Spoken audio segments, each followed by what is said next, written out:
Section 10B. Leave and authorized absences. 10.12. Leave management. Annual leave programs, plans, give members the opportunity to take leave within the constraints of operational requirements. Unit commanders establish leave programs and plans to encourage the use of leave for the maximum benefit of the member. Lengthy respites from the work environment tend to have a beneficial effect on an individual's psychological and physical status.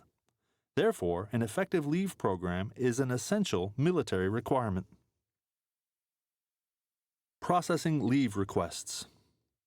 LeaveWeb is an automated method of requesting and processing leave. Under LeaveWeb, the member requests leave, which generates an email to the Leave Approval Authority as determined by the member's commander.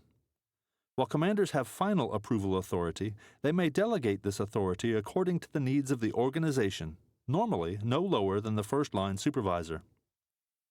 The Leave Approval Authority approves or disapproves the leave, and, if approved, LeaveWeb sends the request to the Unit Leave Monitor for validation. Once validated, the leave request is sent electronically to Finance. The member prints a copy of the approved leave form to hand carry during leave. Upon returning from leave, the member completes the necessary updates in LeaveWeb and forwards the email to the Leave Approval Authority for endorsement. In the event LeaveWeb is unavailable, appropriate procedures may require use of the Air Force Form 988, Leave Request Authorization. 10.13. Beginning and ending leave. Leave must begin and end in the local area. The term local area means the place of residence from which the member commutes to the duty station on a daily basis. This also applies to leave en route to a permanent change of station or temporary duty (TDY) assignment. The old permanent duty station is for beginning leave, and the new permanent duty station is for ending leave. When members take leave en route with permanent change of station or TDY travel, the Financial Service Office uses the travel voucher to determine authorized travel and chargeable leave. Non-duty days and holidays are chargeable leave days if they occur during an authorized period of leave. If leave includes a weekend, the member cannot end leave on a Friday and begin leave again on Monday. Further, unit commanders will not approve successive Monday through Friday leaves or periods of leave surrounding other non-duty days, except under emergency or unusual circumstances as determined by the unit commander. Extensions and recalls. When an extension of leave is desired, the member must ask, orally or in writing, for an extension of leave. The extension must be requested sufficiently in advance of expiration of leave authorized to permit the member's return to duty at the proper time if the approval authority disapproves the extension. Unit commanders may recall members from leave for military necessity or in the best interest of the Air Force. Refer to the Joint Travel Regulation to determine if travel and transportation allowances apply. If the unit commander authorizes the member to resume leave after the member completes the duty that resulted in a recall, a new Air Force Form 988 or orders must be prepared. 10.14. Accruing leave. Members accrue 2.5 days leave for each month of RegAF status.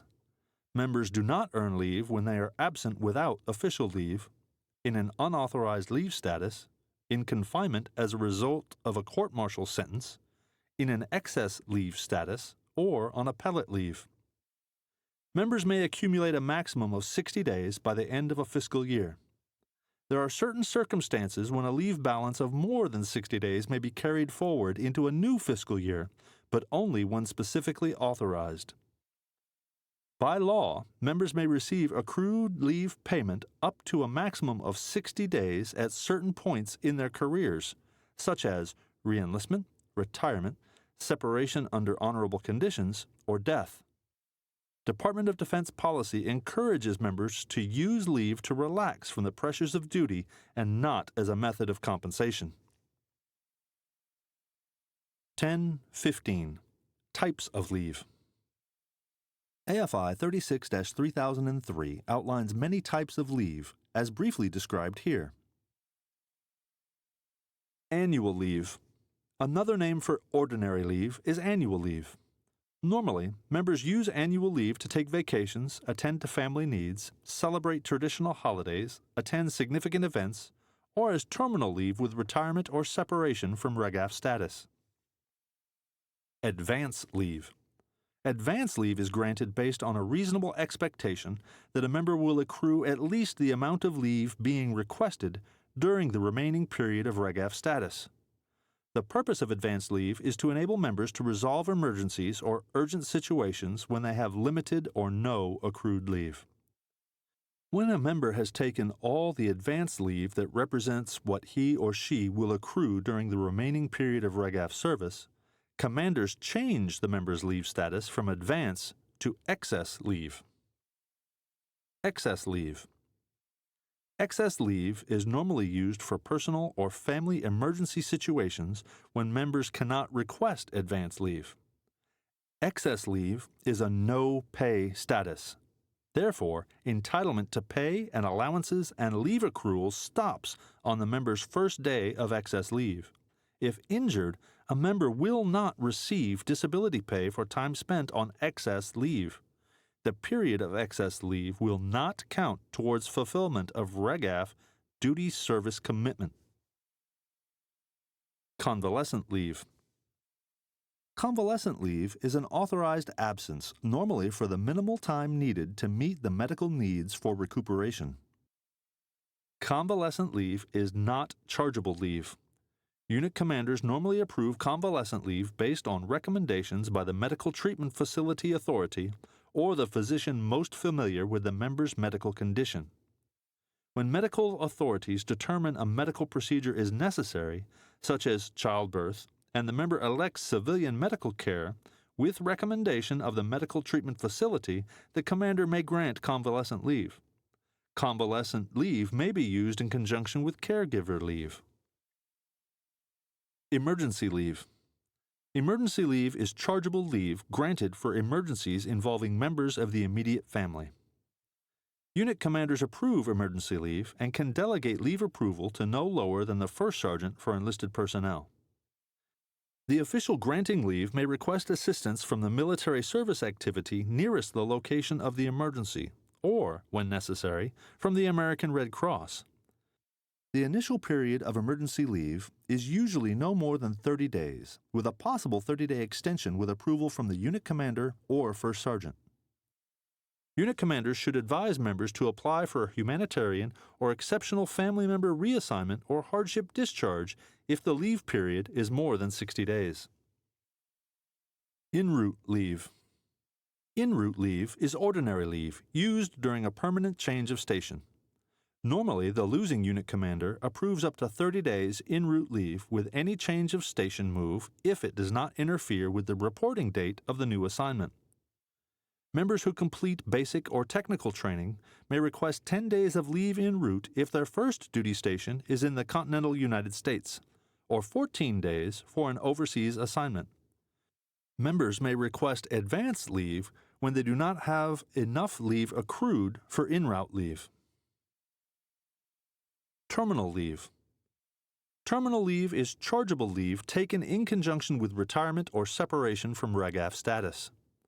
The member's last day of leave coincides with the last day of Reg-AF status. Normally, a member does not return to duty after terminal leave begins. The amount of leave taken cannot exceed the leave balance at the date of separation. Environmental and morale leave.